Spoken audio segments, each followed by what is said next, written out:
ತಮಿಳು ನಟ ಕಮಲ್ ಹಾಸನ್ ಕನ್ನಡ ವಿವಾದ ಏನಿದೆ, ನಮ್ಮ ಭಾಷೆ ವಿಚಾರದಲ್ಲಿ ಚಿತ್ರ ರಿಲೀಸ್ ಮಾಡಿದ್ರೆ ಥಿಯೇಟರ್ಗೆ ಬೆಂಕಿ ಹಾಕುವ ಎಚ್ಚರಿಕೆಯನ್ನ ನಾರಾಯಣಗೌಡರು ಕೊಟ್ಟಿದ್ರು.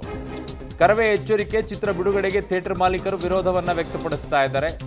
ಈಗಾಗಲೇ ವಿಕ್ಟರಿ ಚಿತ್ರಮಂದಿರಕ್ಕೆ ಕರವೇ ಎಚ್ಚರಿಕೆಯನ್ನ ಕೊಟ್ಟಿದೆ.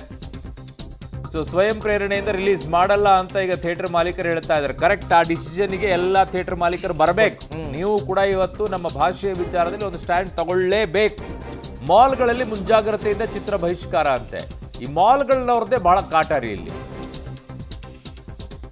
ಒಬ್ಬ ಮಹಾನಟ ಅನ್ನೋದು ಗೌರವ ಇದೆ ಅವ್ರ ಮೇಲೆ. ಅವ್ರ ಸಿನಿಮಾ ಬಿಡುಗಡೆ ಆಗಬೇಕು ಕರ್ನಾಟಕದಲ್ಲಿ ಅನ್ನೋದಾದ್ರೆ ಕಮಲ್ ಹಾಸನ್ ನೀವು ಕ್ಷಮೆ ಯೋಚಿಸ್ಲೇಬೇಕು. ಅವರು ಕ್ಷಮೆ ಯೋಚಿಸದೆ ಹೋದ್ರೆ ಎಲ್ಲ ಥಿಯೇಟರ್ಗೆ ಬೆಂಕಿ ಹಾಕ್ತೀವಿ. ಶಿವರಾಜ್ ಕುಮಾರ್ ಯಾವುದು ದೊಡ್ಡ ವಿಚಾರ, ಕನ್ನಡ ನಿಮಗೆ ದೊಡ್ಡದು ಅಂತ ಅನಿಸ್ತಾ ಇಲ್ವಾ? ಹೇಳುವಂಥ ಧೈರ್ಯ ನಿಮಗಿಲ್ವಾ? ಕ್ಷಮೆ ಕೇಳಿ ಅಂತ ಹೇಳಿ ನೀವು ಕಮಲ್ ಹಾಸನ್ಗೆ ಹೇಳಬೇಕು ಹೊರತು ಬಿಟ್ಬಿಡಿ ಅಂತ ಹೇಳುವಂಥದ್ದು ಸರಿಯಲ್ಲ. ನಿಮ್ಮ ದೊಡ್ಡ ಮನೆಗೆ ಸರಿಯಲ್ಲ, ಅದಕ್ಕೆ ಧಕ್ಕೆ ಆಗುತ್ತೆ. ಕಮಲ್ ಹಾಸನ್ ಬಗ್ಗೆ ನಮಗೆ ಯಾರಿಗೂ ಕನಿಕರನೂ ಇಲ್ಲ. ಕಮಲ್ ಹಾಸನ್ ಅವರು ಇವತ್ತು ನಾಳೆ ಒಳಗೆ ಅವರು ಏನಾದರೂ ಕ್ಷಮಾಪಣೆ ಕೇಳದೆ ಹೋದ್ರೆ ಯಾವುದೇ ಕಾರಣಕ್ಕೂ ಅವ್ರ ಚಿತ್ರ ಬಿಡುಗಡೆ ಆಗೋದಿಲ್ಲ. ನಾವು ಕನ್ನಡ ಪರ ಸಂಘಟನೆಗಳು ಜೊತೆ ನಾವಿರ್ತೀವಿ. ಇದು ಪಾಠ. ಮುಂದಿನ ದಿನಗಳಲ್ಲಿ ಯಾರೇ ವ್ಯಕ್ತಿ ಮಾತಾಡುವಾಗ ಭಾಳ ಕೇರ್ಫುಲ್ ಆಗಿ ನೋಡ್ಕೊಂಡು ಮಾತಾಡಬೇಕಾಗಿದ್ದು ಅವ್ರ ಜವಾಬ್ದಾರಿ. ಅವನು ಮಾಡಿರೋ ವಿವಾದಾತ್ಮಕ ಹೇಳಿಕೆಗೆ ಸಮರ್ಪಕವಾದ ಸಮರ್ಥನೆಯನ್ನು ಕೊಟ್ಟು ಕನ್ನಡಿಗರ ಕ್ಷಮೆಯನ್ನು ಕೇಳಲೇಬೇಕು. ಅವ್ನು ಕನ್ನಡಕ್ಕಿಂತ ಕೇಳಲ್ಲ ಅಂತ ಹೇಳಿದ್ರೆ ಅವ್ನ ಸಿನಿಮಾ ನಾವು ಬಿಡೋಲ್ಲ ಅಂತ ಹೇಳಬೇಕಾಗತ್ತೆ. ಅವ್ನ ಸಿನಿಮಾ ಖಂಡಿತ ಬಿಡಲ್ಲ. ಅದ್ರಲ್ಲೇನು ಉತ್ಪ್ರೇಕ್ಷೆ ಇಲ್ಲ. ಅವನ ಸಿನಿಮಾಗಳನ್ನ ಎಲ್ಲ ಚಿತ್ರಮಂದಿರದಲ್ಲೂ ತಡೆಯುವಂಥ ಕೆಲಸವನ್ನು ಕನ್ನಡಿಗರು, ಕನ್ನಡದ ಸ್ವಾಭಿಮಾನಿಗಳು ಮಾಡೇ ಮಾಡ್ತೀವಿ. ಇದು ಕೇವಲ ಕನ್ನಡ ಹೋರಾಟಗಾರರಿಗೆ ಸಂಬಂಧಪಟ್ಟ ವಿಷಯ ಅಲ್ಲ, ಸಮಸ್ತ ಕನ್ನಡಿಗರಿಗೆ ಸಂಬಂಧಪಟ್ಟಂಥ ವಿಷಯ ಅಂತ ಹೇಳೋದು ಇಚ್ಛೆ ಪಡ್ತೀನಿ. ರಾಜ್ಯ ಸರ್ಕಾರನ್ನು ಯಾವ ಸರ್ಕಾರ? ರಾಜ್ಯ ಸರ್ಕಾರ ಕನ್ನಡದ ಸರ್ಕಾರ, ಕನ್ನಡಿಗರ ಸರ್ಕಾರ. ಅವ್ರು ಯಾಕೆ ಕಮಲ್ ಹಾಸನ್ ಪರ ನಿಲ್ತಾರೆ? ಅವ್ರು ಕನ್ನಡಿಗರ ಪರವಾಗಿ.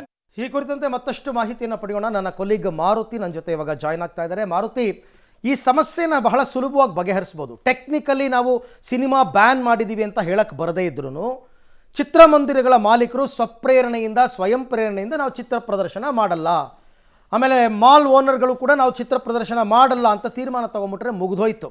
ಇಲ್ಲಾಂದರೆ ಅವರು ಕನ್ನಡ ವಿರೋಧಿಗಳಾಗ್ಬಿಡ್ತಾರೆ. ಆ ತೀರ್ಮಾನ ತಗೊಳ್ಳೋದ್ರಲ್ಲೇ ಇನ್ನೂ ಹಗ್ಗ ಜಗ್ಗಾಟ ನಡೀತಾ ಇದೆಯಾ, ಹೇಗೆ ಅಂತ? ಖಂಡಿತ ಅರವಿಂದ್, ಮಾಲೀಕರಾಗಿರ್ಬೋದು, ಚಿತ್ರಮಂದಿರದ ಮಾಲೀಕರಾಗಿರ್ಬೋದು, ಕಾದು ನೋಡುವಂತ ಅಂದರೆ ಕಮಲ್ ಹಾಸನ್ ಕ್ಷಮೆ ಕೇಳ್ತಾರೆ ಅನ್ನುವಂಥ ಒಂದು ನಂಬಿಕೆಯಲ್ಲಿದ್ದಾರೆ. ಆದರೆ ಕಮಲ್ ಹಾಸನ್ ಇಲ್ಲಿವರೆಗೂ ಕ್ಷಮೆ ಕೇಳುವಂಥ ಯಾವುದೇ ಲಕ್ಷಣಗಳಿಲ್ಲ. ಈ ನೆಲೆಯಲ್ಲಿ ಇವತ್ತು ವಾಣಿಜ್ಯ ಮಂಡಳಿಯಲ್ಲಿ ಮಹತ್ವದ ಸಭೆ ಆಗ್ತಾ ಇದೆ. ಚಿತ್ರ ಬಿಡುಗಡೆ ಮಾಡಬೇಕಾ ಬೇಡವಾ ಅನ್ನೋದು ಅಂತಿಮ ನಿರ್ಧಾರ ಕೈಗೊಳ್ಳೋದಕ್ಕೆ. ಇವತ್ತು ಸಂಜೆ ಒಳಗೆ ಅವರು ಏನು ಬಹಿರಂಗವಾಗಿ ಕನ್ನಡಿಗರ ಕ್ಷಮೆ ಕೇಳಿಲ್ಲ ಅಂದರೆ ಯಾವುದೇ ಕಾರಣಕ್ಕೂ ಚಿತ್ರವನ್ನು ಬಿಡುಗಡೆ ಮಾಡೋದಕ್ಕೆ ಬಿಡೋದಿಲ್ಲ ಅಂತ ಈಗಾಗಲೇ ಕನ್ನಡ ಪರ ಹೋರಾಟ ಸಂಘಟನೆಗಳು ಎಚ್ಚರಿಕೆ ಕೊಟ್ಟಿದೆ. ಚಿತ್ರಮಂದಿರ ಮಾಲೀಕರಿಗಾಗಿರ್ಬೋದು ಅಥವಾ ಮಲ್ಟಿಪ್ಲೆಕ್ಸ್ ಥಿಯೇಟರ್ಗಳ ಮಾಲೀಕರಿಗಾಗಿರ್ಬೋದು, ಒಂದು ವೇಳೆ ಚಿತ್ರವನ್ನು ಬಿಡುಗಡೆ ಮಾಡಿದ್ರೆ ಚಿತ್ರಮಂದಿರಕ್ಕೆ ನುಗ್ಗಿ ಬೆಂಕಿ ಹಚ್ಚುವಂಥ ಕೆಲಸ ಮಾಡ್ತೀವಿ. ಅದಕ್ಕೂ ಮೀರಿ ಏನಾರು ಆಯಿತು ಅಂದರೆ ಬೆಂಗಳೂರು ಬಂದ್ಗೂ ಕೂಡ ಕರೆ ಕೊಡ್ತೀವಿ. ಆ ರೀತಿಯ ಹೋರಾಟ ಮಾಡ್ತೀವಿ. ಉಗ್ರ ಸ್ವರೂಪದ ಹೋರಾಟ ಮಾಡಲೇಬೇಕಾಗತ್ತೆ.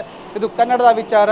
ಕನ್ನಡದ ಬಗ್ಗೆ ಈ ರೀತಿ ಮಾತನಾಡಿರುವ ನಟದ ಚಿತ್ರವನ್ನು ನಾವು ರಾಜ್ಯದಲ್ಲಿ ಬಿಡುಗಡೆ ಮಾಡೋದಕ್ಕೆ ಅವಕಾಶ ಮಾಡಿಕೊಡಲ್ಲ ಅನ್ನುವಂತಹ ಬಿಗಿ ಪಟ್ಟನ್ನು ಕನ್ನಡ ಪರ ಹೋರಾಟಗಾರರು ಇಟ್ಕೊಂಡಿರೋದು. ಈ ನೆಲೆಯಲ್ಲಿ ಇವತ್ತು ವಾಣಿಜ್ಯ ಮಂಡಳಿಯವರು ಸಭೆ ಮಾಡ್ತಿದ್ದಾರೆ. ಯಾಕಂದರೆ 120ಕ್ಕೂ ಹೆಚ್ಚು ಚಿತ್ರಮಂದಿರಗಳಲ್ಲಿ ರಾಜ್ಯದಲ್ಲಿ ಟಗ್ ಲೈಫ್ ಚಿತ್ರವನ್ನು ಬಿಡುಗಡೆ ಮಾಡೋದಕ್ಕೆ ವಿತರಕರು ಒಂದು ಪ್ಲ್ಯಾನ್ ಮಾಡ್ಕೊಂಡಿದ್ರು ಈ ಹಿಂದೆ. ಅಂದರೆ ಯಾವಾಗ ಕಮಲ್ ಹಾಸನ್ ಸ್ಟೇಟ್ಮೆಂಟ್ ಕೊಡ್ತಾರೆ, ವಿವಾದ ಸೃಷ್ಟಿಯಾಗುತ್ತೆ, ಅದಕ್ಕಿಂತ ಮುಂಚೆನೇ ಪ್ಲ್ಯಾನ್ ಆಗಿತ್ತು ಎಲ್ಲೆಲ್ಲಿ ಚಿತ್ರವನ್ನು ಬಿಡುಗಡೆ ಮಾಡಬೇಕು ಅನ್ನೋದು.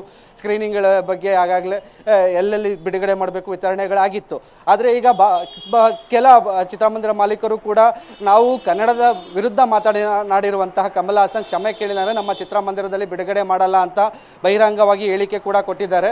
ಉಳಿದಂಥ ಚಿತ್ರಮಂದಿರದ ಮಾಲೀಕರು ಕೂಡ ಇದರ ಬಗ್ಗೆ ನಿರ್ಧಾರ ಕೈಗೊಳ್ಳಬೇಕು. ಗಲಾಟೆ ಆಗಿ ಅಥವಾ ಅಹಿತಕರ ಘಟನೆ ಆದಮೇಲೆ ಸ್ಕ್ರೀನ್ ಬ್ಯಾನ್ ಮಾಡೋ ಬದಲು ಮುಂಚೆನೇ ಬ್ಯಾನ್ ಮಾಡುವಂಥ ನಿರ್ಧಾರಕ್ಕೆ ಅವರೇ ಸ್ವಪ್ರಯತ್ನದ ಬರಬೇಕು. ಒಂದು ವೇಳೆ ಇದಕ್ಕೆ ಯಾವುದಕ್ಕೂ ಅವಕಾಶ ಕೊಡಲ್ಲ, ಒಂದು ಕ್ಷಮೆ ಕೇಳಿಬಿಟ್ರೆ ಈ ಸಮಸ್ಯೆ ಒಂದು ತಾತ್ಕಾಲಿಕ ಅಂತ್ಯ ಕಾಣುತ್ತೆ. ಆದರೆ ಕಮಲ್ ಹಾಸನ್ ಯಾವ ನಿರ್ಧಾರ ಕೈಗೊಳ್ತಾರೆ? ಕಮಲ್ ಹಾಸನ್ ಕ್ಷಮೆ ಕೇಳಲೇ ಇಲ್ಲ ಅಂದರೆ ಚಿತ್ರಮಂಡಳಿಯವರು ಇವತ್ತು ಯಾವ ರೀತಿಯಲ್ಲಿ ಸಭೆಯಲ್ಲಿ ಚಿತ್ರವನ್ನು ಬಿಡುಗಡೆಗೊಳಿಸದೇ ಇರೋದಕ್ಕೆ ನಿರ್ಧಾರ ಕೈಗೊಳ್ತಾರೆ ಕಾದು ನೋಡಬೇಕಿದೆ. ಸಮಸ್ಯೆ ಬಗೆಹರಿಸ್ಕೊಳ್ಳೋ ಅಂಥ ಉದ್ದೇಶ ಕಮಲ್ ಹಾಸನ್ಗಿದ್ದಿದ್ರೆ ಈ ಹಿಂದೆನೇ ಕ್ಷಮೆ ಕೇಳ್ತಿದ್ರು. ಆದರೆ ತಮ್ಮ ಹೇಳಿಕೆಯನ್ನು ಸಮರ್ಥನೆ ಮಾಡಿಕೊಳ್ಳುವಂತಹ ಮಂಡುತನಕ್ಕೆ ಬಿದ್ದಿರೋದ್ರಿಂದ ಕ್ಷಮೆ ಕೇಳುವಂಥ ಸಾಧ್ಯತೆ ತೀರಾ ಕಡಿಮೆ ಇರೋದು. ಇರೋದ್ರಿಂದ ಚಿತ್ರ ಬಿಡುಗಡೆಗೂ ಸಹ ಆತಂಕ ಆಗ್ತಿರುವಂಥದ್ದು.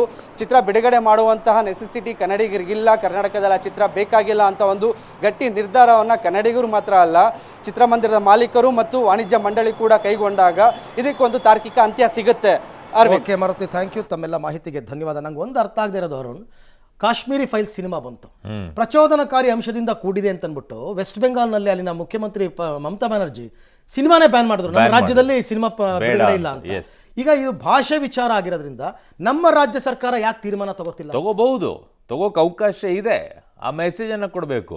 ನೀವು ಲೆಫ್ಟಿಸ್ಟು ಮತ್ತೆ ಆ ಥಾಟ್ ಅಲ್ಲಿರುವಂಥವ್ರು ತಗೊಳ್ಳೋದಾದ್ರೆ ಈ ಥಾಟ್ ಅಲ್ಲಿ ಇರುವಂಥದ್ದು ಯಾಕೆ ತಗೊಳಕ್ಕಾಗಲ್ಲ? ನಮ್ಮ ಭಾಷಾಭಿಮಾನ ನಮ್ಮ ಸರ್ಕಾರಕ್ಕಿದ್ರೆ ತಗೋಬೇಕು ಆ ನಿರ್ಧಾರವನ್ನು. ಖಂಡಿತ.